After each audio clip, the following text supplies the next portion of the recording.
عن يوم رح تشوفي انه بشرتك عم تتقشر تقشير مرعب. اهلا فيكم اليوم بفيديو جديد ووصفة جديدة. اليوم وصفتنا غير شكل، وصفة كتير سهلة من مكونين رح يخلي بشرتكم مثل بشرة الأطفال، خالية من كل التصبغات والبقع الداكنة. وشو ما كان عندكم مشاكل في البشرة باستخدام هاي الخلطة البسيطة يلي هي بس من مكونين رح يخليكم تنسوا كل شي اسمه مشاكل، كل شي اسمه تصبغات، كل شي اسمه آثار الحبوب.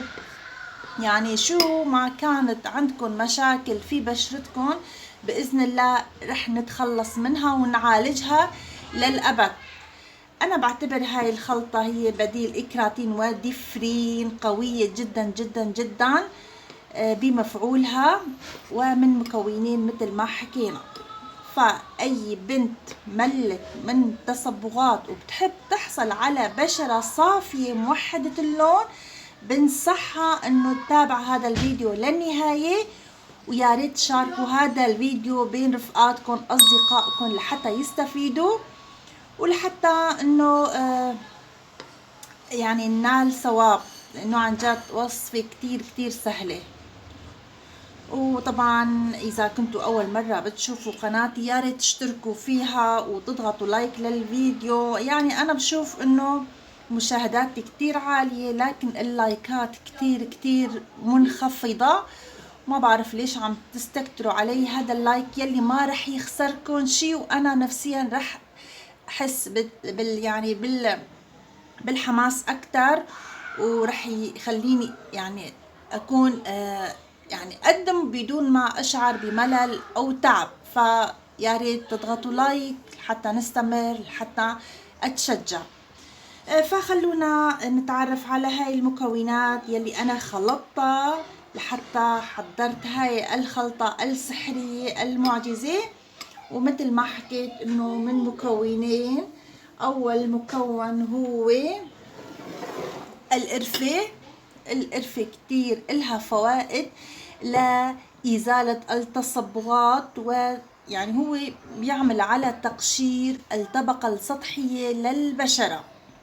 فالخلطة هي للمعالجة التصبغات العنيدة، يعني هذا هو يعتبر بديل أي كريم مقشر قوي، يعني تركيزته كتير كتير عالية. فما بنصح إذا ما كنتوا بتعانوا من أي شيء تروحوا تخلطوها وتستعملوها، بتكون هون عرضتوا بشرتكم للمشاكل. نحن بدنا نستعملها لتصبغات الغامقة والعنيدة والكثيفة والقديمة والمستعصية.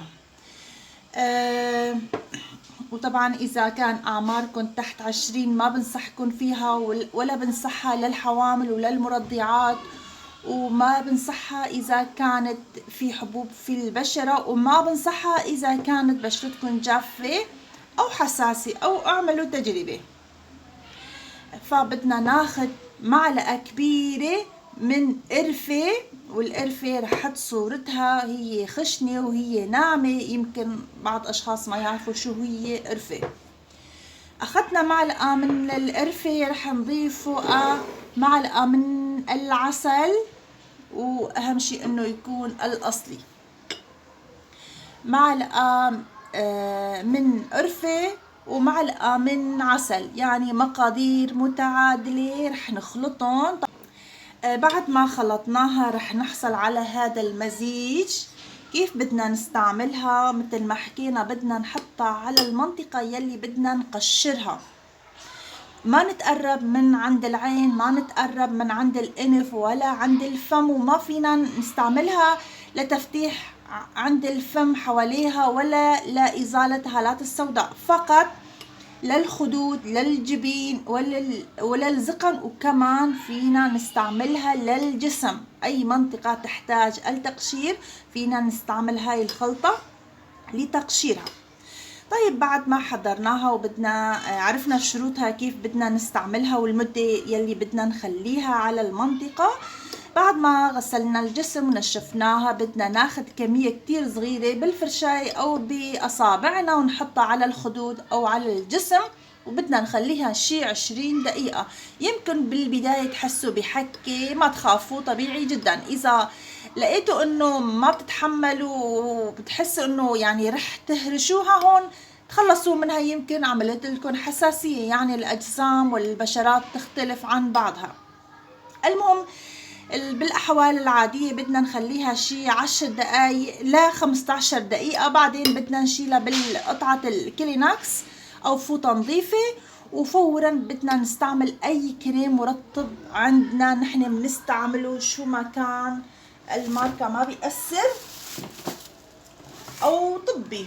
يعني بيكون إذا بيكون في طبي بيكون أحسن، لأنه ما في غير كريمات الطبية يزيل آثار الاحمرار والتهيج. وإذا ما توفر الطبي فيكم تستخدموا فازلين كمان بيمشي الحال، لأنه الخلطة صحيح بتقشر بس ما بتحتوي على مواد كيميائية ككريمات التقشير كإكراتين وديفرين وإلى آخره. المهم على هذا الشكل نستعملها. طبعا فينا نحتفظ فيها بالمكان نظيف، ما بيصير لها شيء ابدا، صالحة لمدة يعني لحتى تخلص، يعني ما فيها مواد انه تتعفن وتنتزع العسل والقرفة. نستعملها يعني فيكم تضاعفوا الكمية، تعملوا نص فنجان قرفة، نص فنجان عسل، وتحتفظوا فيها بعلبة يكون إلها غطا وتستعملوها وقت الحاجة. نستعملها من 2 ل 3 مرات، وكل مرة نخليها من 10 دقايق ل 15 دقيقة، وبهذا الشكل. وكل مرة نرطب بشرتنا بكريم المرطب، ودائما نستعمل كريم واقي شمسي، وما ننسى انه نغسل بشرتنا بالغسول يلي بيناسب بشرتنا. ورح تضلوا مستمرين عليها لحتى توصلوا لنتيجة. اهم شيء انه ما تكلوا ولا تملوا، وتواظبوا على استعمالها. الشيء الحلو بالخلطة انها ما لها آثار جانبية وما لها اضرار ابدا. فرح تشوفوا انه البشرة صارت تتحمر في البداية، وبعدين عم يتقشر مع الايام، ومع الايام هذا الجلد الميت يعني رح يخلص، ورح تخلصوا منها، ورح يطلع جلد جديد.